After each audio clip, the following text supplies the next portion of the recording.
Direct selling परिवार को फिर से देखते हुए बहुत अच्छा लग रहा है। माननीय मंत्री यहां पर हैं। मंत्री महोदया को मैं बताऊंगा 2016-17 में मैं आपके विभाग का सचिव था। उस समय रामविलास पासवान जी मंत्री थे और सीआर चौधरी राजस्थान के वो आपकी जगह पे थे, एमओएस थे। और ये सब जो डायरेक्ट सेलिंग का बिजनेस करते हैं बड़ी ईमानदारी से, निष्ठा से, उनको बहुत परेशानी थी।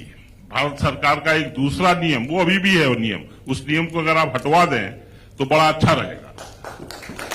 प्राइस चिट मनी सर्कुलेशन, वो जो नियम है वो इनके पीछे पड़ा रहता है, क्योंकि इनके पीछे हमारे देश में तो हर तरह के लोग हैं। कुछ ऐसे लोग हैं वो सामान तो कुछ बेचते नहीं है, सिर्फ पैसा घुमाते हैं। तो ये वो लोग समझते हैं कि ये जो यहां बैठे हैं वो भी ऐसा करते हैं। ये बिल्कुल ऐसा नहीं करते हैं। आपके पीछे ही एचसी दूसरा एसोसिएशन है, उसके प्रेसिडेंट बैठे हैं संजीव जी। वो जो हैं उनका कारखाना मैंने जयपुर में जाके देखा है। एमवे का कारखाना मैंने मदुरई में जाके देखा है, जहां ये लोग सब अपना अच्छा सामान बनाते हैं और उसको एक नेटवर्क के माध्यम से ईमानदारी से बेचते हैं। और आप तो देख लीजिए कि हमारे देश में मिलावट, स्मगल गुड, काउंटरफीट, फेक इतना होता है। ये जो लोग हैं डायरेक्ट सेलिंग वाले, आपको तो पता है आजकल आप कंज्यूमर प्रोटेक्शन एक्ट को एडमिनिस्टर कर रही हैं, उसमें कंज्यूमर के 6 अधिकार हैं। तो 6 में से 5 अधिकार डायरेक्ट सेलिंग वाले कंज्यूमर को सीधे प्रदान करते हैं। मतलब ऐसा कोई बिजनेस नहीं होगी। वो जो रिटेल वाला जो दुकान लगा के बैठा है वो भी कहता है मुझे नहीं पता, वो जिसने बनाया है उससे पूछो माल कैसा है, या माल एक्सपायर हो गया, अच्छा वो डेट जो है निकल गई। कुछ लोग एमआरपी से ज्यादा बेचते हैं। ये लोग ऐसा नहीं कर सकते। ये कंज्यूमर को सीधे कंज्यूमर से रिश्ता बनाते हैं, उसको अच्छा माल बेचते हैं। और इतना कठिन काम ये लोग करते हैं, लेकिन वो दूसरा एक्ट जो है पीसीएमसी इनको परेशान करता है और अभी भी कर रहा है। तो 2016-17 में आप सब लोगों ने मंत्री, प्रधानमंत्री सबने मिलकर कहा कि हाँ, इनको एक पहचान देनी चाहिए। तो हमने एक तरीका निकाला जिससे कि एक गाइडलाइन निकाल दी, जो भारत सरकार को अब निकालनी चाहिए। अभी तक गाइडलाइन नहीं बनी है। कंज्यूमर प्रोटेक्शन एक्ट 2019 में बन गया, उसमें डायरेक्ट सेलिंग की परिभाषा आ गई। 1921 में डायरेक्ट सेलिंग रूल्स बन गए। रूल्स तक ही सीमित नहीं रहना है, रूल्स के बाद गाइडलाइंस आनी है। गाइडलाइंस, और बहुत स्टेट गवर्नमेंट्स गाइडलाइन बना रही हैं, मॉनिटरिंग कमेटी बना रही हैं, क्योंकि अल्टीमेटली स्टेट गवर्नमेंट्स को भी मदद करनी है। और आपने देखा होगा वो जो हमारे देश में दूसरी बड़ी प्रॉब्लम है, फूड और कंज्यूमर अफेयर्स एक साथ है, दोनों विभाग। कंज्यूमर अफेयर्स एक रेगुलेटरी डिपार्टमेंट है, जबकि फूड डिपार्टमेंट जो है वो सब्सिडी, फूड सब्सिडी बड़ा 140, 150, 200 करोड़ का विभाग, 200 लाख करोड़ की सब्सिडी देता है।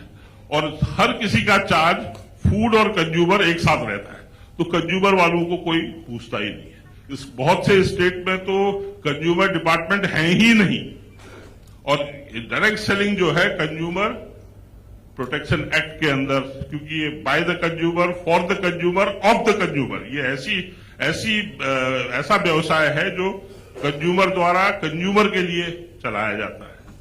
लेकिन वो हर स्टेट में मेरे ख्याल से 5-6 स्टेट है जहां कंज्यूमर का एक दफ्तर अलग से, अदरवाइज सब पार्ट टाइम देखते हैं। वो बड़ा दफ्तर जो फूड वाला है उसमें ध्यान ज्यादा रहता है, कंज्यूमर में किसी का ध्यान नहीं। तो ये अगर आप परिवर्तन करा दो, हर स्टेट में कंज्यूमर डिपार्टमेंट हो, वो डायरेक्ट सेलिंग को देखें, इनको प्रमोट करें। नहीं तो 2016-17 में जो हम लोग गाइडलाइन बनाई थी, 21 में वो विड्रॉ हो गई, रूल्स बन गए, बहुत बढ़िया हुआ। अब चैलेंज इन लोगों को है, डायरेक्ट सेलिंग के उद्यम को चैलेंज है, क्योंकि भारत सरकार ने नियम बना दिए, कैसे खेल खेलना है वो तो बना दिया है। अब उसको फाइन ट्यून करना होगा, कितने ओवर देने हैं, किसको कैसे आउट करना है, उसके लिए गाइडलाइंस की अब जरूरत है रूल वाइज। यहाँ पर बहुत लोग हैं और एफडीएसए हमेशा फोर फ्रंट में रहा है, आईडीएसए है दूसरा एसोसिएशन, तीसरा भी मैंने बताया एचसी एक एसोसिएशन है, 4 हम लोगों के डायरेक्ट सेलिंग के एसोसिएशन है।